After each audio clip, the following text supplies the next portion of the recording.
Kuntum khaira ummah. Kamu umat Islam adalah umat terbaik yang dilahirkan untuk manusia, karena kamu menyuruh berbuat yang makruf dan mencegah dari yang mungkar.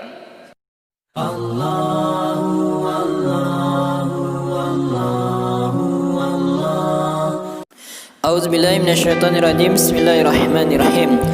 Dan sesungguhnya utusan-utusan kami telah datang kepadamu Ibrahim dengan membawa kabar gembira.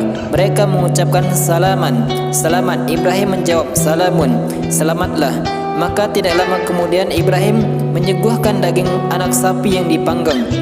Maka tak kala dilihatnya tangan mereka tidak menjamahnya, Ibrahim memandang aneh perbuatan mereka dan merasa takut kepada mereka. Malaikat itu berkata, "Janganlah kamu takut. Sesungguhnya kami adalah malaikat-malaikat yang diutus kepada kaum Lut." Dan istrinya berdiri di balik tirai, lalu dia tersenyum. Maka kami sampaikan kepadanya berita gembira tentang kelahiran Ishak, dan dari Ishak akan lahir putranya Yakub. Istrinya berkata, "Sungguh mengherankan, apakah aku akan melahirkan anak padahal aku adalah seorang perempuan tua, dan ini suamiku pun dalam keadaan yang sudah tua pula. Sesungguhnya ini benar-benar sesuatu yang sangat aneh." Para malaikat itu berkata, "Apakah kamu merasa heran tentang ketetapan Allah? Itu adalah rahmat Allah dan keberkahannya dicurahkan atas kamu, hai ahlul bait. Sesungguhnya Allah Maha terpuji lagi Maha pemurah." Maka tak kala rasa takut hilang dari Ibrahim dan berita gembira telah datang kepadanya, dia pun bersoal jawab dengan malaikat-malaikat kami tentang kaum Lut. Sesungguhnya Ibrahim itu benar-benar seorang yang penyantun, lagi penghibah dan suka kembali kepada Allah. Hai Ibrahim, tinggalkanlah soal jawab ini. Sesungguhnya telah datang ketetapan Tuhanmu, dan sesungguhnya mereka itu akan didatangi azab yang tidak dapat ditolak. Dan tak kala datang utusan-utusan kami para malaikat itu kepada Lut, dia merasa susah dan merasa sempit dadanya karena kedatangan mereka. Dan dia berkata, "Ini adalah hari amat sulit." Dan datanglah kepadanya kaumnya dengan bergegas-gegas, dan sejak dahulu mereka selalu melakukan perbuatan-perbuatan yang keji. Lot berkata, "Hai kaumku, inilah putri-putri negeriku, mereka lebih suci bagimu. Maka bertakwalah kepada Allah dan janganlah kamu mencemarkan namaku terhadap tamuku ini. Tidak adakah di antaramu seorang yang berakal?" Mereka menjawab, "Sesungguhnya kamu telah tahu bahwa kami tidak mempunyai keinginan terhadap putri-putrimu, dan sesungguhnya kamu mengetahui apa yang sebenarnya kami kehendaki." Lot berkata, "Seandainya aku ada mempunyai kekuatan untuk menolakmu, atau kalau aku dapat berlindung kepada keluarga yang kuat, tentu aku lakukan." Para utusan mereka berkata, "Hai Lut, sesungguhnya kami adalah utusan-utusan Tuhanmu.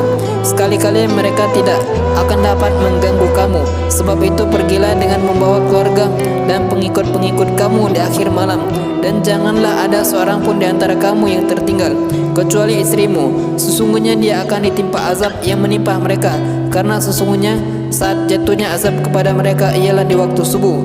Bukankah subuh itu sudah dekat? Maka tak kala datang azab kami jadikan negeri Lut itu yang di atas ke bawah kami balikan, dan kami hujani mereka dengan batu dari tanah yang terbakar dengan bertubi-tubi yang diberi tanda oleh Tuhanmu, dan siksaan itu tiadalah jauh dari orang-orang zalim. Dan kepada penduduk Madian kami utus seorang mereka Syuaib. Ia berkata, "Hai kaumku, sembahlah Allah, sekali-kali tiada Tuhan bagimu selain Dia, dan janganlah kamu kurangi takaran dan timbangan. Sesungguhnya aku melihat kamu dalam keadaan yang baik, mampu, dan sesungguhnya aku khawatir terhadapmu akan azab hari yang membinasakan, kiamat." Dan Syuaib berkata, "Hai kaumku, cukupkanlah takaran dan timbangan dengan adil, dan janganlah kamu merugikan manusia terhadap hak-hak mereka, dan janganlah kamu membuat kejahatan di muka bumi dengan membuat kerusakan. Sisa keuntungan dari Allah adalah lebih baik bagimu jika kamu orang-orang yang beriman, dan aku bukanlah seorang penjaga atas dirimu." Mereka berkata, "Hai Syuaib, apakah agamamu yang menyuruh kamu agar kami meninggalkan apa yang disembah oleh bapak-bapak kami, atau melarang kami memperbuat apa yang kami kehendaki tentang harta kami? Sesungguhnya kamu adalah orang-orang yang sangat penyantun lagi berakal." Syuaib berkata, "Hai kaumku, bagaimana pikiranmu jika aku mempunyai bukti yang nyata dari Tuhanku dan dianugerahinya aku daripadanya rezeki yang baik? Patutkah aku menyalahi perintahnya? Dan aku tidak berkehendak menyalahi kamu dengan mengerjakan apa yang aku larang. Aku tidak bermaksud kecuali mendatangkan perbaikan selama aku masih berkesanggupan. Dan tidak ada taufik bagiku melainkan dengan pertolongan Allah. Hanya kepada Allah aku bertawakal dan hanya kepadanya lah aku kembali.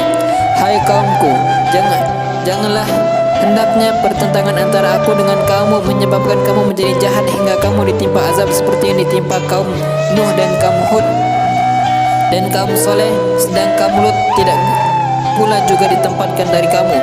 Dan mohonlah ampun kepada Tuhanmu, kemudian bertobatlah kepadanya. Sesungguhnya Tuhanku Maha Penyantun lagi Maha Penyayang." Mereka berkata, "Hai Syuaib, kami tidak banyak mengerti apa yang kamu katakan itu, dan sesungguhnya kami benar-benar melihat kamu seorang yang lemah di antara kami. Kalau tidaklah karena keluargamu, tentulah kami telah merajam kamu. Sedang kamu pun bukanlah seorang yang berwibawa di sisi kami." Syuaib menjawab, "Hai kaumku, apakah keluargaku lebih terhormat menurut pandanganmu daripada Allah? Sedang Allah kamu jadikan sesuatu yang terbuang di belakangmu. Sesungguhnya pengetahuan Tuhanku meliputi apa yang kamu kerjakan." Dan dia berkata, "Hai kaumku, berbuatlah menurut kemampuanmu, sesungguhnya aku pun berbuat pula. Kelak kamu akan mengetahui siapa yang akan ditimpa azab yang menghinakan dan siapa yang berdusta. Dan tungguhlah azab Tuhanku, sesungguhnya aku pun menunggu bersama kamu. Dan tekala datang azab kami selamatkan Syuaib dan orang-orang yang beriman bersama-sama dengan dia dengan rahmat kami. Dan orang-orang yang zalim dibinasakan oleh suatu suara yang mengutur. Lalu jadilah mereka mati bergelimpangan di rumahnya, seolah-olah mereka belum pernah berdiam di tempat itu. Ingatlah kebinasaan bagi penduduk Madian sebagai mana kaum Samud telah binasa." Shadaqallahul Azim.